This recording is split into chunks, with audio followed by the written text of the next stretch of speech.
Queridos hermanos, bienvenidos a este nuevo video donde hoy hablaremos sobre el matrimonio, que ha sido un sacramento, uno más, porque no ha sido el único. El matrimonio, un sacramento robado a la Iglesia Católica por parte de los gobiernos. Y voy a empezar esto diciéndoles que hace poco, algún tiempo atrás, no hace mucho tiempo, un pastor protestante me preguntó: ¿dónde está en la Biblia de que la iglesia es la que debe casar? Es decir, celebrar matrimonios. Mi respuesta se la traslado a ustedes, fino auditorio, a quienes les agradezco su compañía en el transcurso de este video, y les invito a que mientras hacen sus cosas y me escuchan, hagan una breve pausa, tómense un café y suscríbanse si no lo han hecho. Toquen la campanita de notificaciones y regálenme un like, una reacción, como usted le quiera llamar. Haga algún comentario o consulte si tiene alguna duda o cualquier cosa. Ahí los espero en los comentarios. Pues bien, les decía que este pastor protestante me hizo una pregunta que obviamente le respondí, pero que al calor de la plática parece que como que no logré dar la mejor de las respuestas, o la soberbia de mi interlocutor fue tan grande que parece que no entendió nada. El caso es que en la Biblia no existe precisamente una frase que indique de que la Iglesia Católica tiene el deber de realizar las bodas o matrimonios. Sin embargo, le explicaba a este señor que, dadas las circunstancias en que ahora nacemos, hoy en día nacemos en un ambiente por demás diferente, distinto a la que fue tiempo atrás, porque antes las cosas no se hacían o no las hacíamos como las hacemos ahora. Algunas han cambiado, otras, se han modificado estas cosas, algunos para bien, otros para mal. Y entonces ahora la gente nace en un panorama donde las cosas son diferentes.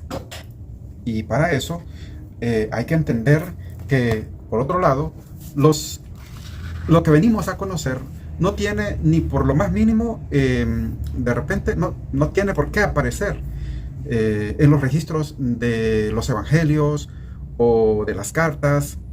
No vamos a encontrar cosas posteriores a la Biblia, pero que ahí están, ahí está, que se somete la gente. O que me diga él, ¿dónde está en la Biblia que tiene que ir a sacar una partida de nacimiento? Y sin embargo lo hace. Claro, me va a decir que esas son cosas del mundo y al César lo que es del César, correctamente. Pero hay cosas de carácter religioso, de que deben ejecutarse y que no concuerdan las cosas. Y voy a hacer un ejemplo, el mismo matrimonio, por ejemplo. En los evangelios sinópticos, ahí vamos a encontrar en San Mateo, capítulo 19, Jesús habla del matrimonio y de la continencia por el reino. Este tema de la continencia es otro punto al que el protestantismo le da un tema bastante duro contra la actividad de la iglesia. Y entonces también lo va a hablar San Marcos en su evangelio, capítulo 10, versículo 2, y Mateo en el capítulo 5, 31, y también tenemos a San Lucas, capítulo 16, versículo 18. La verdad es que encontramos en estos versículos razones en los que podemos ver el interés de Jesucristo por el tema del matrimonio. En este caso, en Mateo 19, dice que Jesús responde a cierta pregunta que le hacen. La pregunta es: ¿está permitido al hombre despedir a su esposa por cualquier motivo? Y la respuesta de Jesús es no. ¿No han leído que el Creador en el principio los hizo hombre y mujer? Y dijo: el hombre dejará a su padre y a su madre y se unirá con su mujer, y ya no serán dos, sino una sola carne, serán uno solo. De manera que ya no son dos, sino que uno solo. Pues bien, lo que Dios ha unido, que no lo separe el hombre. Aquí es donde encuentro yo una controversia con el tema que me plantea este pastor protestante. Porque, gracias a Dios, la iglesia no católica se declara incompetente para hacer matrimonios, para celebrar matrimonios, para realizar bodas. Se declara incompetente. La mayoría de las denominaciones se ajustan a la aplicación de la ley terrena. Y en relación a las bodas, se quedan en que hay que los case. Yo le preguntaba a él, ¿y para usted quiénes son las autoridades legítimas, las autoridades propias para realizar el matrimonio? Y me mencionó tres. Justamente dentro de la jurisprudencia salvadoreña, dentro del orden jurídico, precisamente esos son los tres: el alcalde, el notario y el gobernador departamental. Ellos son los facultados para casar. Muy bien. Pero resulta de que él no es un niño, es un señor de mi edad, prácticamente de mi edad, y no puede alegar que ignora, que sabe, que conoce algunos de los casos en que las personas decían anteriormente, no hace mucho, es relativamente corto, cuando nuestros padres, nuestros abuelos, nuestras personas de mayor edad, cuando estábamos pequeños, decían que antes no existía el matrimonio civil. Si estas personas, le pregunto yo, esos tres autorizados para celebrar bodas, no tenían esa facultad 200 años atrás, ¿qué pasó con toda esa gente que de Cristo para acá vivió? Y si vamos a descartar la autoridad de la iglesia en el tema de los matrimonios, si la vamos a suprimir, esto implicaría de que toda esa gente que vivió desde Cristo para acá no tienen salvación, podríamos decirlo. ¿Por qué? Porque vivieron en adulterio o vivieron en fornicación. Nunca se casaron porque no existían estas personas. Y estoy hablando específicamente un hipotético caso basado en las normas de la República de El Salvador, que generalmente son muy similares en toda esta zona de Latinoamérica. ¿Qué pasó con eso? ¿Cómo era esto? Pues está equivocado, y ojalá nos vean, hermanos separados, y se puedan dar cuenta de esta circunstancia. En el caso de El Salvador, el registro civil tiene vigencia allá por 1860. Vamos a recordar cómo se fue gestando la República de El Salvador. Y podemos ver de situaciones que ahora ya no son como eran antes. Número uno, El Salvador se desarrolló, incluso se independizó de España bajo los auspicios de la iglesia. Y se crea la primera constitución de la República, donde se establece desde el inicio de que este país es católico. Esa fuerte unión que existe entre la iglesia y el Estado creó un ambiente favorable como para que la iglesia se desarrollara de una manera un poco más libre, podríamos decir. De ahí que fue la iglesia la que fundó las escuelas, las universidades, los hospitales, los orfanatos, toda situación social en la que se podría involucrar la persona humana en este país y en muchos otros latinoamericanos, tenían mucho que ver con el quehacer de la iglesia. Los gobiernos no habían madurado muchas de las circunstancias al punto que no distaban mucho de ser lo que ahora son. Entonces, allí encontramos de que la oficina del registro civil no existía en los primeros pasos que dio la República de El Salvador hasta más de 100 años. Bueno, fueron muchos los años en los que no existía un registro civil. El origen del registro civil, muchas personas consideran que se inicia allá por la época de oro del derecho romano, donde el emperador Servio Tulio había dividido la ciudad, en 4 circunscripciones y las denominó tribus. Y cada una de estas tribus tenían un jefe a quien le llamaban curator. Y allá ya se estaba gestando el sistema de este registro, digamos, de las personas, del quehacer, de lo civil de las personas. Vamos a recordar cómo a San José ya le toca ir por allí a Belén a hacer un censo, a participar por orden del emperador, a participar de un censo. Pero esos censos no tenían precisamente la condición o el interés que se van a generar más tarde. Entonces, se dan estas circunstancias que empiezan a gestionar la situación del estado civil de las personas, pero no están ahí, no es ahí donde se va a ir madurando. Sucede que más adelante el Imperio Romano cae, y cuando cae, pues allí creo que se rompen, se dan las causas por las cuales esta situación de la institucionalidad del Estado no logra avanzar en este tema. En tanto que el verdadero origen de los registros que actualmente tenemos en El Salvador provienen indudablemente, innegablemente. Ningún evangélico con sus sanos sentidos, con su buen razonamiento, no puede negar de que el registro civil nuestro, como de muchos otros países, que ya lo digo, tiene origen en los registros de la Iglesia Católica. Dado que El Salvador era un país declarado desde la Constitución como un país católico, entonces se suponía de que todo el mundo aquí era católico. Eran muy pocas las personas que se distanciaban de la Iglesia.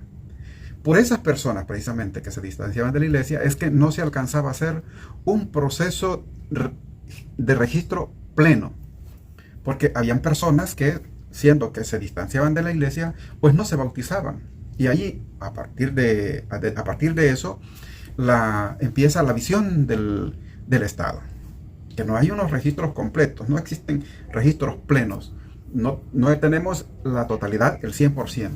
Además, por ejemplo, el caso del bautismo, la finalidad de esto, del bautismo, o sea, del bautismo precisamente, de los sacramentos, que así se les llama dentro de la economía de la Iglesia, no son precisamente registros civiles para usos civiles o legales, sino que son, la economía de la Iglesia son considerados como sacramentos.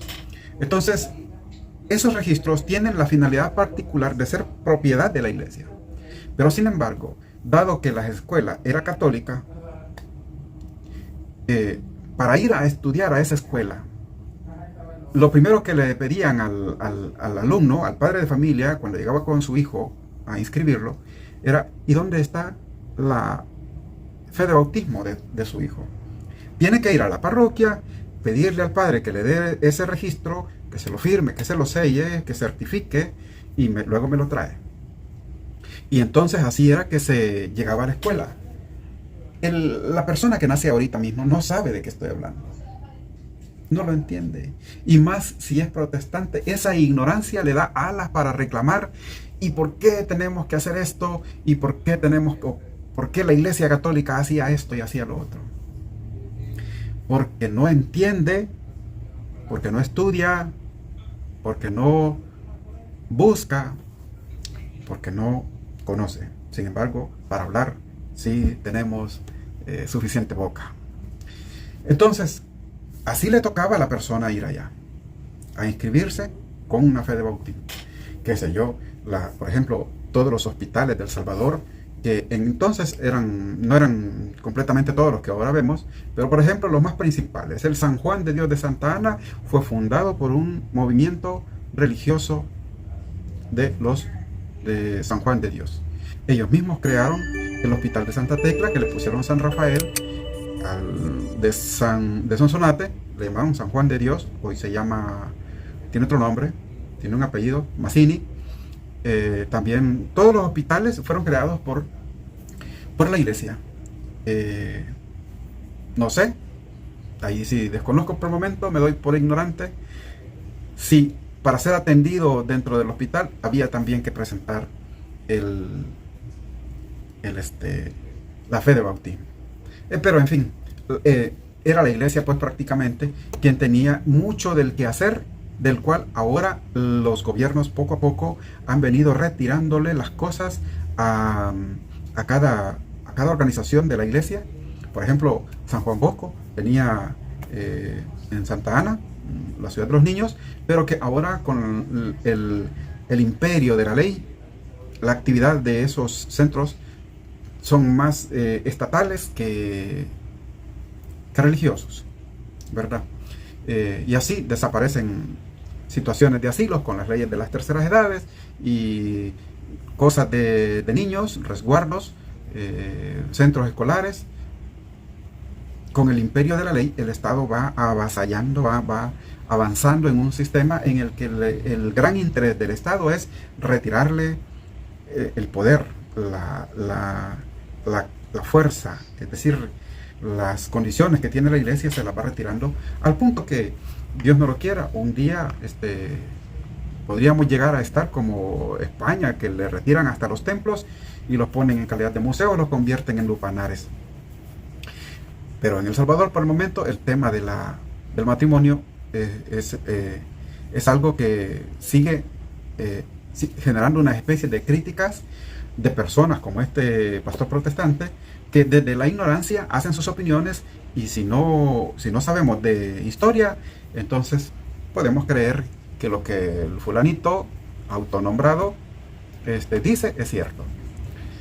Bueno, en fin, la iglesia tenía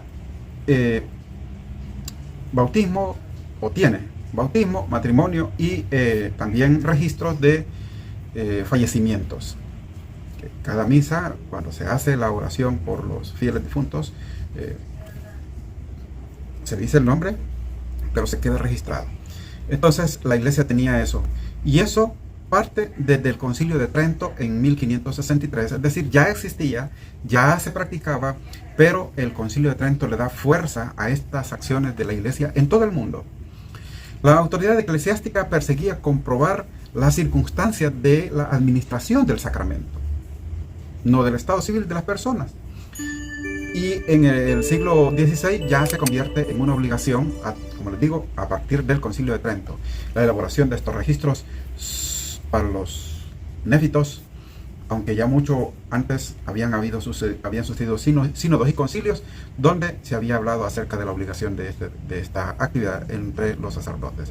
Estos requisitos fueron llevados por los sacerdotes y hacían para el gobierno, para algunas personas dedicadas a la legalización, a la legalidad, le parecían un poco desordenados, dado que habían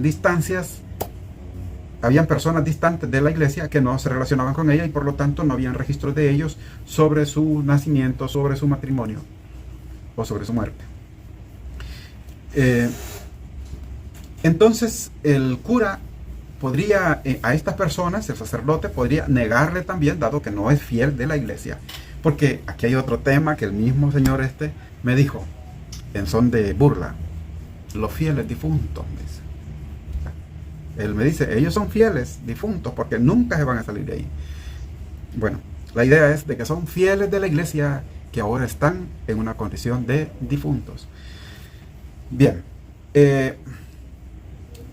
decía, habían algunos casos en que para poder inscribirlos dentro de la iglesia necesitaban una dispensa del Papa para poder celebrar válidamente algunos matrimonios. Algunos matrimonios necesitaban de la dispensa del Papa. ¿Por qué? Porque tal vez ella era católica y él no. El Concilio de Trento también dispuso que los párrocos llevaran separadamente un libro de entierros en el que debían registrarse las partidas de defunción con indicación de nombres, estado de muertos, el estado de muertos, si era casado o no, y la fecha del entierro, la recepción de los sacramentos, si tenía todos sus sacramentos, y luego el otorgamiento del testamento. Estos registros adolecían el mismo problema, ¿verdad? Que si no era católico, pues entonces ¿dónde quedaba aquel que no era católico y que no participaba de una misa donde se le hicieran sus respectivas registros de su sepelio? Esos registros solo contenían partidas de entierro de los que morían dentro de la iglesia y tenían derecho a una cristiana sepultura, a una sepultura eclesiástica, a que se le realicen sus ritos y enterramientos en los cementerios. Otro detallazo: antes las parroquias, junto a las parroquias estaba en muchos lugares estaba ahí mismo el cementerio. No existía un cementerio municipal, no existía, y por lo tanto para enterrarlo allí en el cementerio pues tenía que pasar la ritualidad de la iglesia. Es decir, solamente se podían enterrar ahí cristianos fieles que habían fallecido. Entonces, hasta que al fin algún día se le ocurrió a las alcaldías, a los gobiernos, crear cementerios fuera de las ciudades. En resumen, yo les puedo decir que los libros parroquiales, aparte de esas circunstancias que podrían ser considerados como defectos de organización, por lo que ya les digo que adolecían, y más que todo en las parroquias de los cantones, en lo rural, tenían inconvenientes de su origen y destino para poder desempeñar de manera cumplida el papel de registro civil. Esos eran unos libros propios de la iglesia y destinados a dejar constancia de que se le dio los sacramentos más bien. Entonces viene así a generarse poco a poco, a gestarse lo que ahora es el registro civil. Y se llegó el momento en que bajo el gobierno allá en Francia, el rey Luis XVI, se estableció que la iglesia celebraba el matrimonio ante un cura. Bueno, ya se hacía, ¿no? Y el no creyente, esto es lo que se estableció, el no creyente pues lo va a hacer frente a un juez. Posteriormente este rey dictó disposiciones comunes en los que a todos los que no profesaban la religión católica, no profesaban la fe de la iglesia católica, y declaró justicia y el interés del reino, que no permitían excluir por más tiempo los derechos del Estado civil. Y esta era la situación cuando estalla la Revolución Francesa en 1789 y la Asamblea Constituyente siguiente va a retomar el lineamiento de separar la iglesia con el Estado y declara que la ley no considera el matrimonio. Oiga bien esto, en esto es importante que pongan atención los abogados, los notarios. La ley no considera el matrimonio sino como un contrato civil. No existe el matrimonio civil, no existe. El matrimonio es cosa de la iglesia. Lo que hace el Estado es un contrato civil. Yo, para ser un poco grosero, que de repente no me cuesta mucho, digo que es un contrato de alquiler de cuerpos. Porque dentro de esa actividad civil sí se permite lo que va a decirse más, lo que se podría entender dentro de la iglesia, dentro de la actividad de la iglesia, como matrimonio, como divorcio. Y aquí es donde no encaja la parte evangélica. Porque como les decía, ellos reconocen que no tienen autoridad para casar. Ellos no son autoridad, y qué bien que lo reconozcan y lo hacen. Y no hacen bodas. Eso le corresponde al notario, al juez, allí al señor ese alcalde y al gobernador departamental.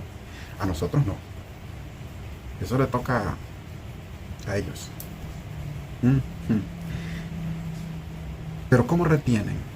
¿Cómo impiden? ¿Cómo se pueden oponer al divorcio si tampoco son la autoridad para evitarlo? ¿Cómo le hacen ver esta parte de la que acabo de hablarles en el Evangelio, lo que Dios unió, que no lo separa el hombre. Pues bien, entiendan, hermanos separados, que el hombre allí, por leyes y sus normas terrenales, dispusieron casar. Y ahí no hay ninguna contradicción en el tema de Dios, lo que Dios unió. Y cuando une el Dios, pues justo cuando dijo a los discípulos, y especialmente San Pedro, lo que ates en la tierra quedará atado en el cielo. Lo que desates en la tierra se desata en el cielo. Esa parte no la reconocen, no la aceptan. Este es uno de los versículos que los evangélicos más tratan de hacer a un lado, de tratar de ignorar. Pero ahí está. ¿Qué si a Jesucristo mismo, Dios hecho hombre, se le antoja darle ese poder a los hombres, especialmente a Pedro, cabeza de la iglesia? ¿Qué? Yo, en tono más o menos así, me pregunto, ¿dónde está que Juan Pérez, cualquier pelagatos, tenga la facultad de hacer una iglesia? ¿Dónde? En la Biblia. Me gustaría verlo. La palabra iglesia solamente la dice Jesús en ese versículo, Mateo 16, 18, y no está antes. Y Él hace su iglesia.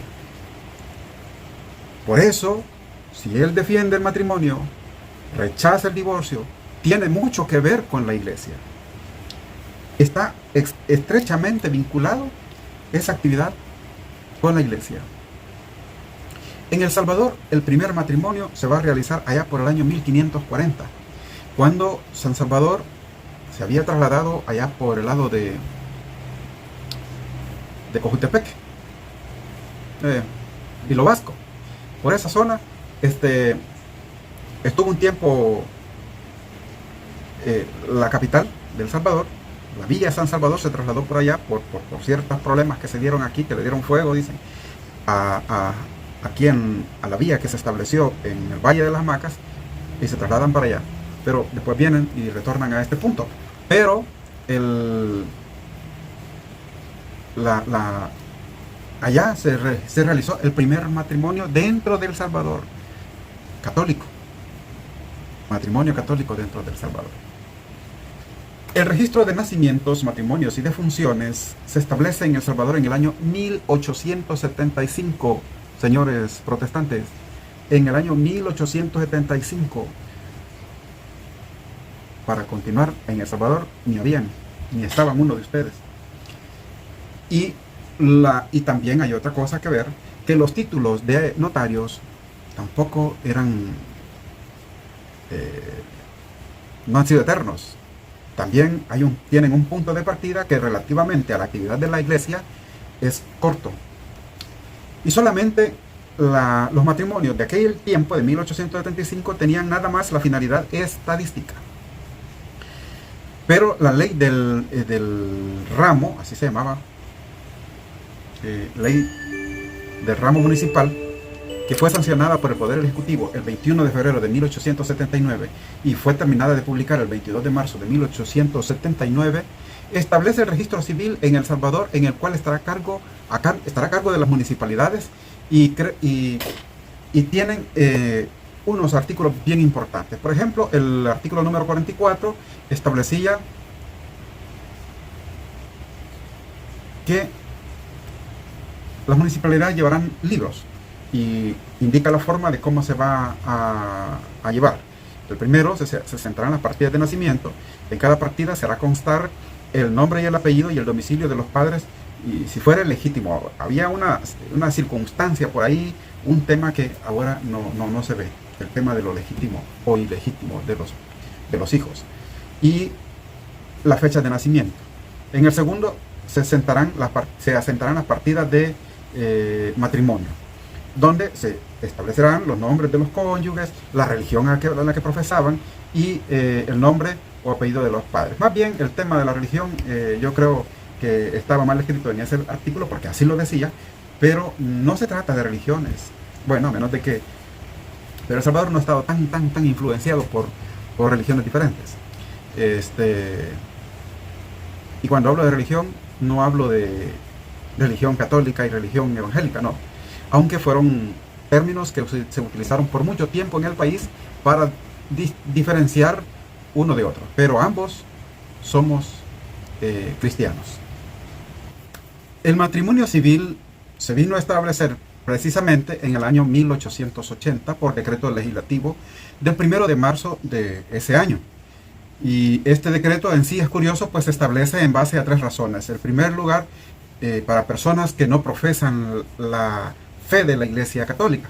Y en segundo lugar, se perjudica la inmigración porque las personas extranjeras no vienen a establecerse en nuestro país por no poder contraer matrimonio conforme a sus creencias. Y por último, que en la nueva Constitución se garantiza el libre ejercicio de todas las religiones.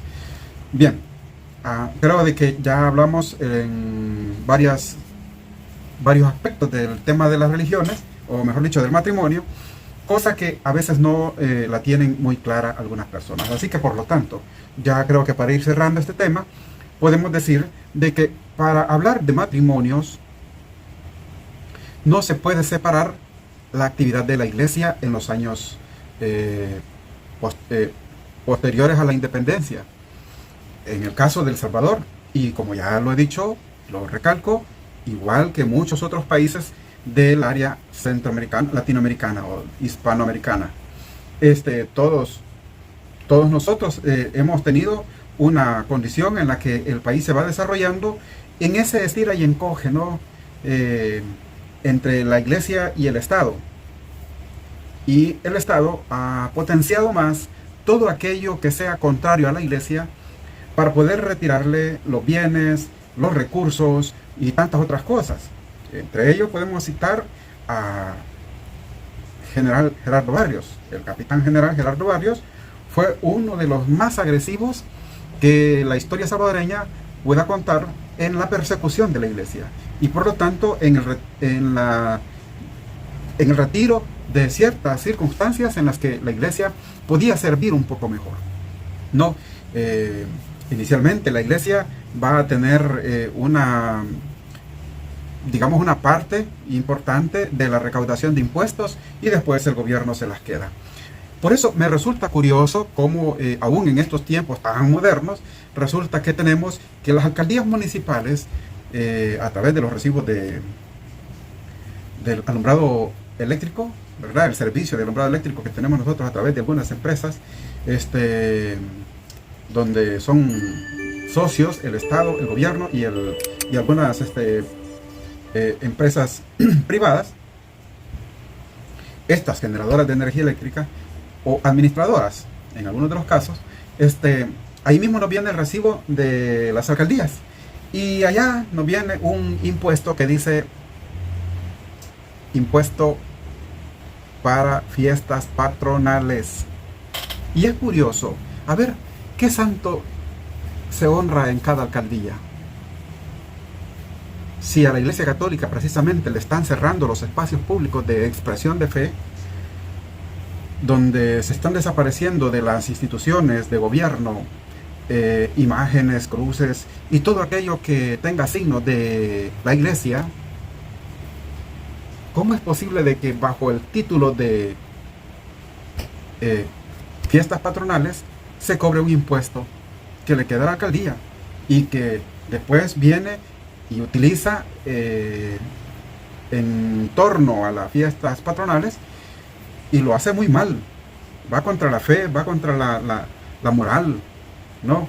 Porque yo he visto carrozas donde se presentan mujeres semidesnudas o hombres vestidos de mujer promoviendo lo que no se debería hacer, sobre todo cuando es en nombre de la Iglesia que se han recaudado esos fondos.